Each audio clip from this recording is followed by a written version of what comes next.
Hi guys! Happy Monday! Ayan yung mga lamb chops. Fresh siya. Fresh lamb chops. Binili ko yan para i-marinate ko kasi dadalhin sa Pilipinas yan. So, ayan. Favorite yan ni Mama, ni Papa.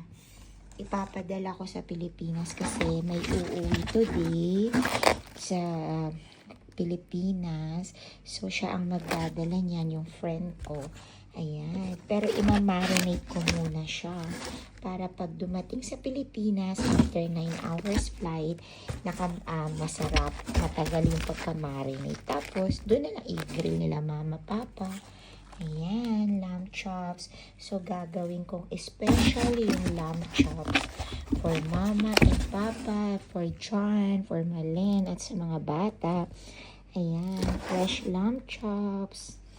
Ang dami niyan. So, imamarinate ko yan para masarap na masarap. Can all must be true. Sa araw na ito, magpapa-HIV test ako para malaman kung madali lang ba itong gawin. Medyo may mga questions na nakaka-shock kasi parang, sasabihin ko ba ito kasi very private. Pero ito pong consent form na ito ay, ano naman ito,